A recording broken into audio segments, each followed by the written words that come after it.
খিলঞ্জীয়া মানুহখিনিৰ অস্তিত্ব আৰু প্ৰভুত্ব ৰক্ষা কৰা এইটো নৈতিক দায়িত্ব আৰু সেই কাৰণে আমি এটা কথা স্পষ্টকৈ কৈছোঁ যে চৰকাৰে এইটো দায়িত্ব ল'ব লাগিব, মুখ্যমন্ত্ৰীয়ে এইটো দায়িত্ব ল'ব লাগিব খিলঞ্জীয়া মানুহৰ সুৰক্ষিত ভৱিষ্যতৰ কাৰণে। যিহেতু চৰকাৰ বিজেপিৰ আছে, যে চৰকাৰ বিজেপিৰ আছে, বিজেপিয়ে এইটো দায়িত্ব ল'ব লাগিব আৰু সেই কাৰণে আমি স্পষ্টভাৱে কৈ দিছোঁ, আমি ইয়াত মুখ্যমন্ত্ৰীৰ হস্তক্ষেপ বিচাৰিছোঁ আৰু তেল ডিপুটোৰ ক্ষেত্ৰত যিটো এক তদন্তৰ ঘোষণা কৰিছিলে, তদন্তৰ প্ৰতিবেদনটো নিদিয়াকৈ কেনেকৈ তেল ডিপুটো খুলিব সেইটো আমি প্ৰশ্ন কৰিছোঁ। তদন্তৰ প্ৰতিবেদন ৰাজহুৱা কৰিব লাগিব। দুই অনা অসমীয়া গোষ্ঠীয়ে কৈছে যে ইয়াত শংকৰজ্যোতি বৰুৱাৰ কোনো ধৰণৰ হাত নাই, মানে সেইটো কমপ্লিট এটা ষড়যন্ত্ৰমূলক এটা ঘটনা আৰু সেইকাৰণে এই ঘটনাটো আমি এই দৃষ্টিৰে চাব লাগিব যে এই ঘটনাটোত এক শক্তিশালী লবি জড়িত হৈ আছে নেকি অনা অসমীয়াৰ। এজন অসমীয়া ল'ৰাক হেণ্ডকাপ লগাই যিহেতু আৰক্ষীয়ে জেলত ভৰাইছে, ইয়াৰ ওপৰতো এটা বিচাৰ হ'ব লাগে আৰু যিটো তদন্তৰ প্ৰতিবেদন তেল ডিপুটোৰ ওপৰত যি তদন্ত ঘোষণা কৰিছিলে অল ইণ্ডিয়াই, তদন্তৰ প্ৰতিবেদন ৰাজহুৱা কৰিব লাগে।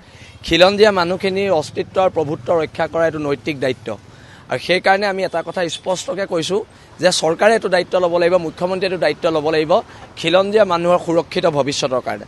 যিহেতু চৰকাৰ বিজেপিৰ আছে, যে চৰকাৰ বিজেপিৰ আছে, বিজেপিয়ে এইটো দায়িত্ব ল'ব লাগিব আৰু সেইকাৰণে আমি স্পষ্টভাৱে কৈ দিছোঁ, আমি ইয়াত মুখ্যমন্ত্ৰীৰ হস্তক্ষেপ বিচাৰিছোঁ আৰু তেল ডিপুটোৰ ক্ষেত্ৰত যিটো এক তদন্তৰ ঘোষণা কৰিছিলে, তদন্তৰ প্ৰতিবেদনটো নিদিয়াকৈ কেনেকৈ তেল ডিপুটো খুলিব সেইটো আমি প্ৰশ্ন কৰিছোঁ। তদন্তৰ প্ৰতিবেদন ৰাজহুৱা কৰিব লাগিব।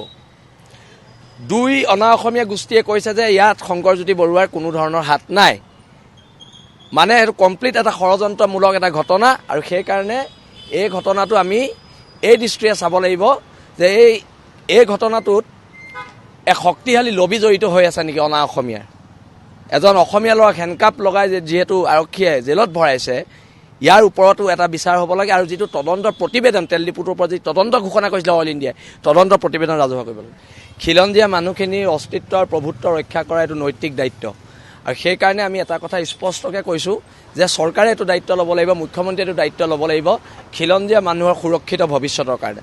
যিহেতু চৰকাৰ বিজেপিৰ আছে, যে চৰকাৰ বিজেপিৰ আছে, বিজেপিয়ে এইটো দায়িত্ব ল'ব লাগিব আৰু সেইকাৰণে আমি স্পষ্টভাৱে কৈ দিছোঁ, আমি ইয়াত মুখ্যমন্ত্ৰীৰ হস্তক্ষেপ বিচাৰিছোঁ আৰু তেল ডিপুটোৰ ক্ষেত্ৰত যিটো এক তদন্তৰ ঘোষণা কৰিছিলে, তদন্তৰ প্ৰতিবেদনটো নিদিয়াকৈ কেনেকৈ তেল ডিপুটো খুলিব সেইটো আমি প্ৰশ্ন কৰিছোঁ। তদন্তৰ প্ৰতিবেদন ৰাজহুৱা কৰিব লাগিব। দুই অনা অসমীয়া গোষ্ঠীয়ে কৈছে যে ইয়াত শংকৰজ্যোতি বৰুৱাৰ কোনো ধৰণৰ হাত নাই, মানে সেইটো কমপ্লিট এটা ষড়যন্ত্ৰমূলক এটা ঘটনা আৰু সেইকাৰণে এই ঘটনাটো আমি এই দৃষ্টিৰে চাব লাগিব যে এই ঘটনাটোত এক শক্তিশালী লবি জড়িত হৈ আছে নেকি অনা অসমীয়াৰ। এজন অসমীয়া ল'ৰাক হেণ্ডকাপ লগাই যিহেতু আৰক্ষীয়ে জেলত ভৰাইছে, ইয়াৰ ওপৰতো এটা বিচাৰ হ'ব লাগে আৰু যিটো তদন্তৰ প্ৰতিবেদন তেল ডিপুটোৰ ওপৰত যি তদন্ত ঘোষণা কৰিছিলে অল ইণ্ডিয়াই, তদন্তৰ প্ৰতিবেদন ৰাজহুৱা কৰিব লাগে।